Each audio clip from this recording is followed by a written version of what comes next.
ఏపీలో ఏపీలో భవన నిర్మాణ అనుమతులకు కొత్త రూల్స్ అయితే విడుదల చేశారు. దానికి మార్గదర్శకాలు కూడా విడుదల చేయడం అయితే జరిగింది. సెల్ఫ్ సర్టిఫికేట్ స్కీమ్ కింద ఆంధ్రప్రదేశ్లో భవన నిర్మాణ అనుమతులపై రాష్ట్ర ప్రభుత్వం మార్గదర్శకాలు విడుదల చేసింది. సో రాష్ట్ర వ్యాప్తంగా అన్ని పట్టణ ప్రాంత స్థానిక సంస్థలే ఇక నుంచి అనుమతులు ఇచ్చేలా మార్గదర్శకాలు జారీ చేసింది.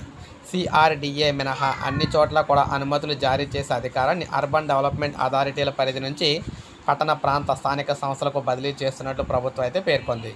300 చదరపు మీటర్లు మించకుండా ఉన్న ప్రాంతాల్లో నిర్మాణాలకు స్వయంగా యజమానులే ప్లాన్ ధృవీకరించి దరఖాస్తు చేసేలా చట్టంలో మార్పులు అయితే చేశారు. ఆర్కిటెక్టులు, ఇంజనీర్లు, టౌన్ ప్లానర్లు కూడా దరఖాస్తు చేసేలా అవకాశం కల్పిస్తూ మార్గదర్శకాలు విడుదలైతే చేసింది. లైసెన్స్డ్ టెక్నికల్ పర్సన్లు కూడా ఇంటి ప్లాన్ను ధృవీకరించి అప్లోడ్ చేసే అవకాశం కల్పించింది.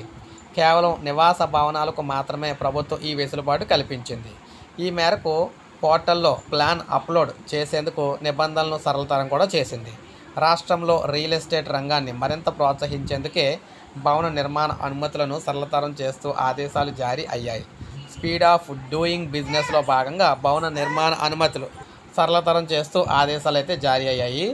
సో మొత్తంగా చూసుకున్నట్లయితే సెల్ఫ్ సర్టిఫికేట్ అనమాట. సెల్ఫ్ సర్టిఫికేట్ ప్రక్రియను ప్రవేశపెట్టారనమాట.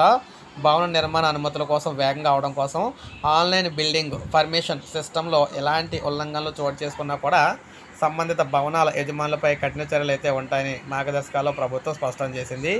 ఈ మేరకు పురపాలక శాఖ ముఖ్య కార్యదర్శి ఇక్కడ మనకి చూసుకున్నట్లయితే సురేష్ కుమార్ గారు మార్గదర్శకాలు జారీ చేశారు. సో అంటే ఏం లేదు, సెల్ఫ్ సర్టిఫికేట్ అంటే నాకు ఇంత స్థలం ఉంది, నేను ఇల్లు కట్టుకుంటున్నాను ఇంత ప్లేస్లో అని చెప్పేసి మనం సర్టిఫికేట్ ఒక లెటర్ రూపంలో అయితే పెట్టి ఒక సైన్ చేసి మనం అప్లై అయితే చేసుకుంటే సరిపోతుంది. మనం అయితే కట్టేసుకోవచ్చు.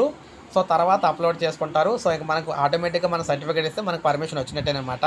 అయితే మీరు ఇచ్చిన సెల్ఫ్ సర్టిఫికేట్లో తప్పులు కానీ ఏమైనా రాసినట్లయితే ఆ తర్వాత వాళ్ళు అప్లోడ్ చేసిన తర్వాత నిజాలు ఏమన్నా తేడా ఉన్నట్లయితే అప్పుడు మాత్రం చర్య అయితే తీసుకుంటారన్నమాట. ఇది మనకి రాష్ట్రంలోని ప్రతి మున్సిపాలిటీ గ్రామంలో కావచ్చు, మున్సిపాలిటీలో కావచ్చు, అన్ని ప్రాంతాల్లో కూడా వర్కౌట్ అవుతుంది రాష్ట్రం అంతా. అది కూడా 300 చదరపు అడుగుల మీటర్ల కంటే మించకుండా ఉంటేని, దాంతోపాటు అది నివాసానికి అయితే మాత్రమే, అది కూడా మనకి కమర్షియల్గా చేస్తామంటే దానికి మాత్రం అనుమతి అయితే ముందు రావాలన్నమాట. సో ఇది మనకు అప్డేట్. ఒక లైక్ చేయండి, సబ్స్క్రైబ్ చేసుకోండి, మన ఛానల్ సబ్స్క్రైబ్ చేసుకోండి.